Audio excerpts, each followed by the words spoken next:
This video is part 2 for 6.3, Defense Against Infectious Disease.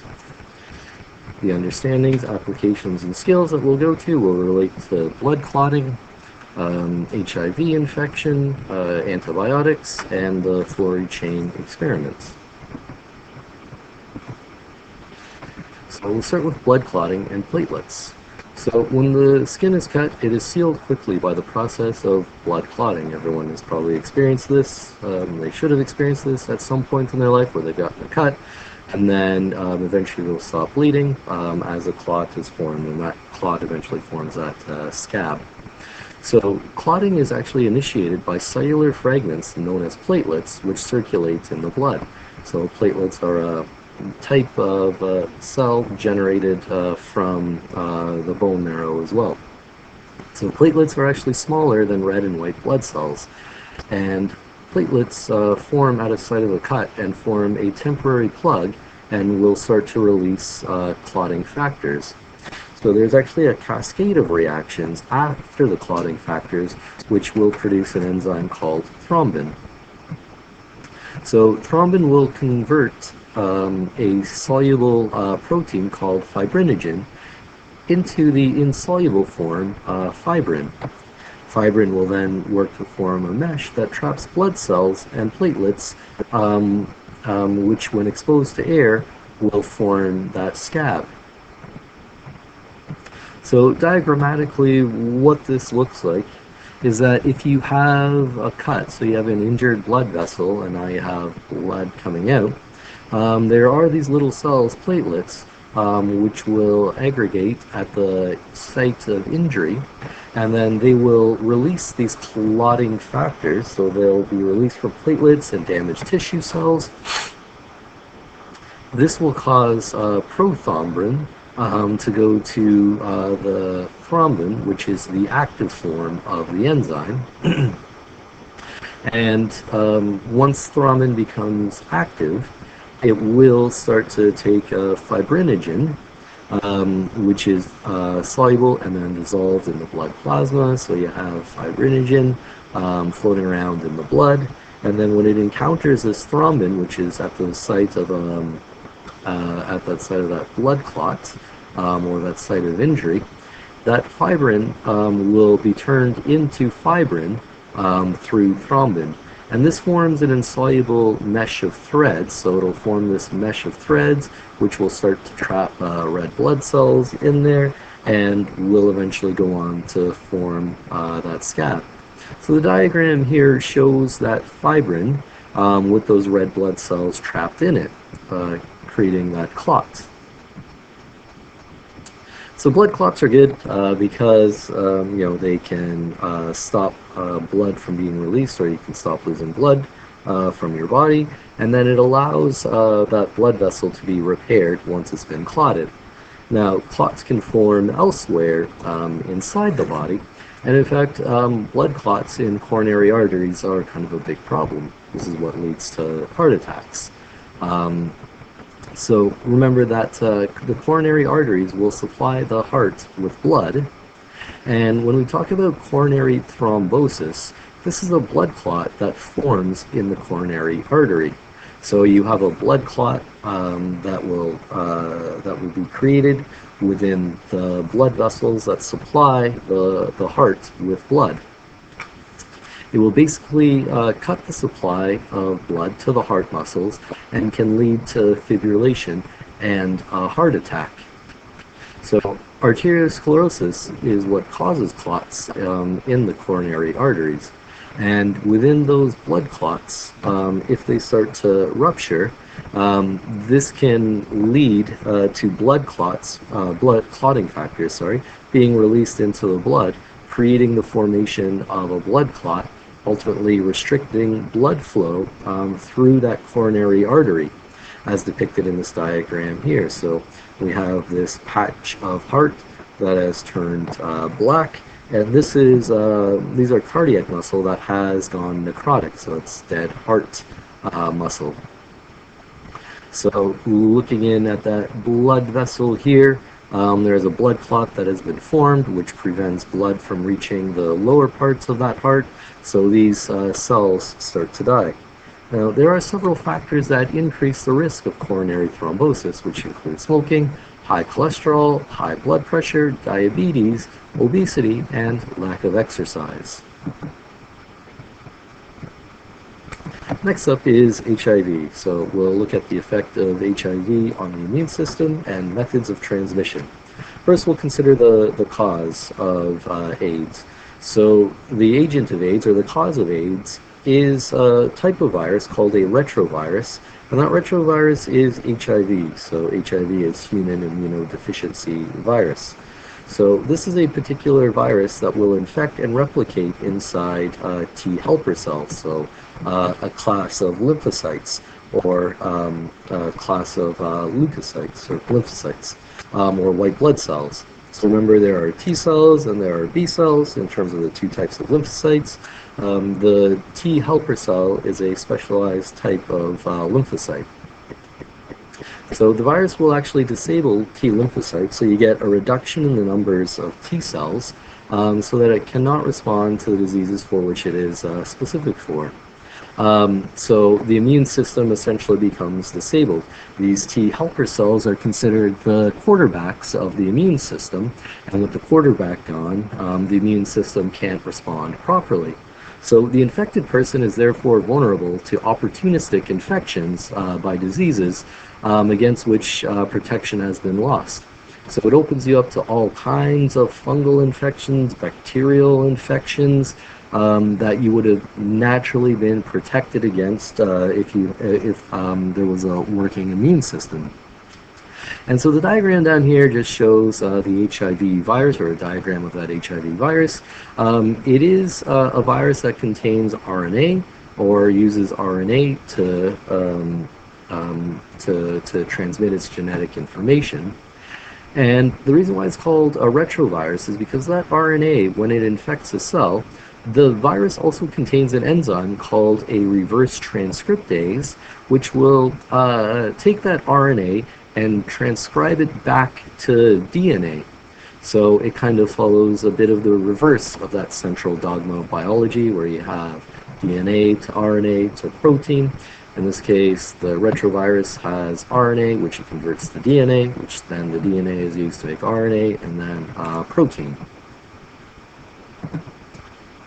So in the progression of HIV infection, there is that first infection that occurs. It will infect a T lymphocyte, or a T helper cell, and it can multiply and spread to other cells, or it can lay dormant.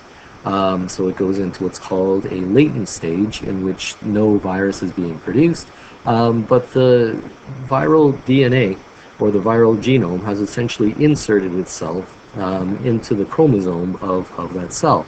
And then after many years, for whatever reason, the virus will start to replicate again, and those lymphocytes will start to die. And so what you see initially is there is kind of a quick spike in terms of the number of viral particles, which kind of decreases over time, and this is when the virus enters into that latency period. But then over years, the number of viral particles starts to spread, or starts to spike or increase. And then the number of helper T cells will increase due to the infection, but then over years will start to decrease as well. And once you reach a certain level of T cell numbers, this is where clinical AIDS symptoms start to appear. So with the transmission of HIV, it is transmitted through infected semen or vaginal secretions during sexual activity, infected blood transfusions, or contaminated needles. Infected mothers can also pass the virus onto their children through the placenta or through breast milk. Before 1985, many hospital patients, especially hemophiliacs, became infected through blood transfusions. But since 1985, all blood donated in the UK and everywhere else gets tested for HIV. And so there's very severe restrictions on who can donate blood. A lot of it originating from how they thought the virus spread, and unfortunately many of these stereotypes still exist today. Many drug addicts have been infected through sharing needles. This is a common method of HIV transmission among drug addicts. But by far the most important method of transmission of HIV worldwide is through unprotected sexual intercourse. And this is the main method through which HIV has spread. HIV cannot survive in the air and therefore cannot be transmitted by skin contact or kissing. So it's just through infected bodily fluids or contaminated bodily fluids that the virus is spread. So we'll now go on to the use of antibiotics in helping us with defend against infectious disease. So antibiotics are chemicals that will inhibit growth of prokaryotes, but not eukaryotes. So they act specifically on things like bacteria, but not on eukaryotic cells. So antibiotics target cell processes in bacteria such as DNA replication, transcription, translation, ribosome function, and cell wall formation. Many antibiotics were discovered in saprotrophic fungi such as penicillin. Penicillin is a type of fungus that secretes an antibiotic, which we call penicillin. And is the first antibiotic that was discovered and used. So antibiotics are ineffective against viruses and are only effective against bacteria because viruses reproduce using host cell metabolic pathways and are not going to be affected by antibiotics. So viruses do not have metabolic pathways like bacteria, and therefore antibiotics do not work on viruses. So remember that antibiotics target metabolic pathways specifically in prokaryotes, since viruses will use eukaryotic cell machinery to reproduce. So they will use eukaryotic ribosomes, they will use other eukaryotic mechanisms to reproduce, and so antibiotics are ineffective against viruses. So viruses can only be treated by their specific antimicrobial agent, and antibiotics never should be prescribed for viral infections such as flu. The main defense for viral infections involves vaccines and antiviral drugs. So there are special types of drugs that get used for treatment of viral infections.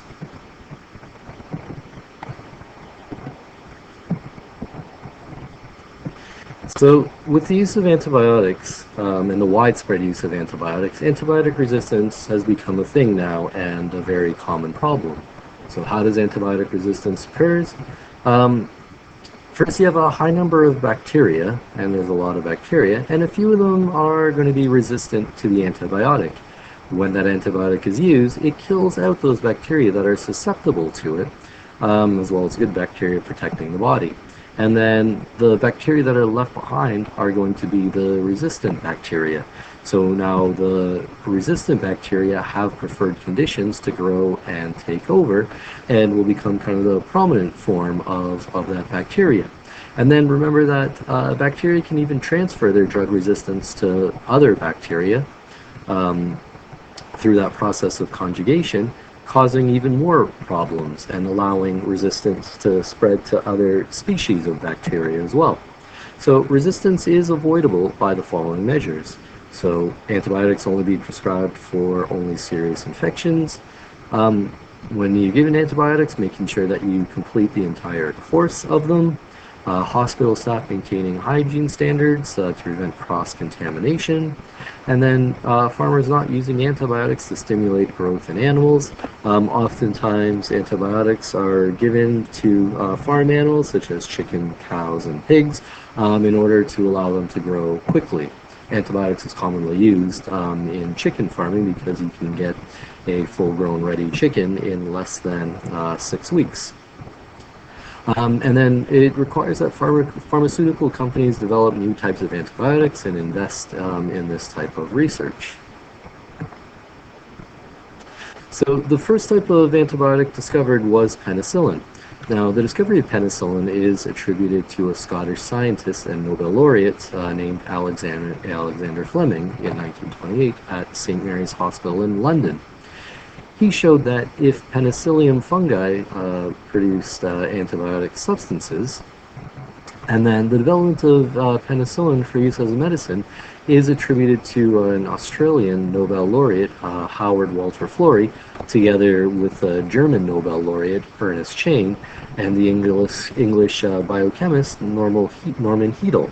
So we'll talk about Florey and Chain in a second.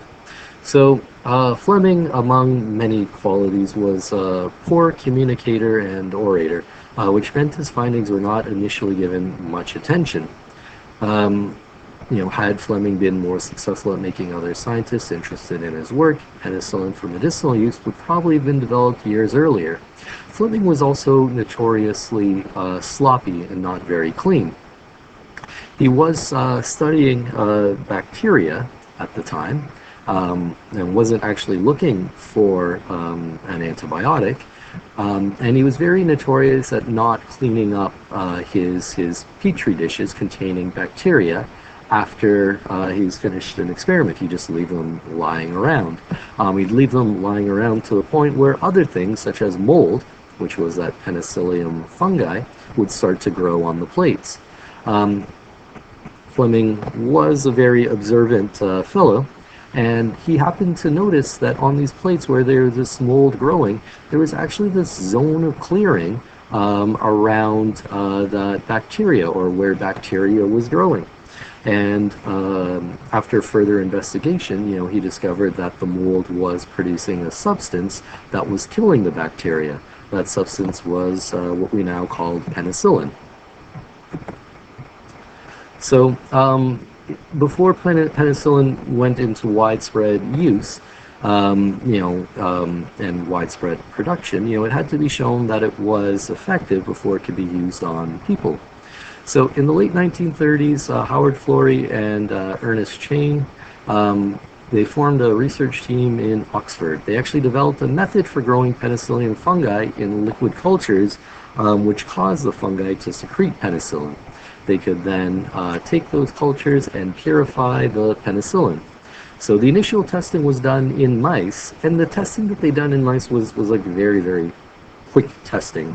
So they had 8 mice that were injected with a lethal suspension of bacteria. So they injected 4 mice with the bacteria, another 4 mice with that bacteria. So these 4 mice were given penicillin, and they found that all 4 mice survived. The other 4 mice were given no treatment whatsoever, and all 4 of these mice died. So this was enough evidence for Florey and Chain to suggest that penicillin was good enough for treating antibiotics, or very effective for treating bacterial infections, And so once they'd finished their very quick testing in mice, this was followed immediately by human testing. And today this would not fly, as there are actually prescribed stages and requirements for allowing a drug to be tested or used on a person. But back in 1941, after their testing in mice, they treated a policeman with a life-threatening bacterial infection on his face.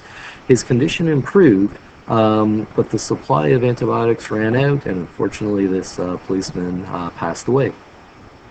In 1941 as well, Florey and Heatley traveled to the U.S. in order to interest pharmaceutical companies in producing the drug and inform them about their process.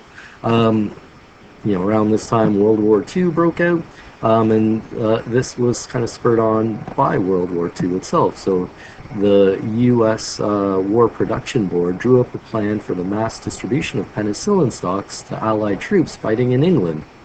As a direct result of the war and the War Production Board, by June 1945, well over well over 500 billion units per year of antibiotics were being produced.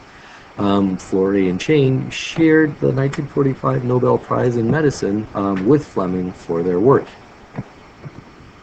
So this ends the video for part 2 for 6.3, Defense Against Infectious Disease.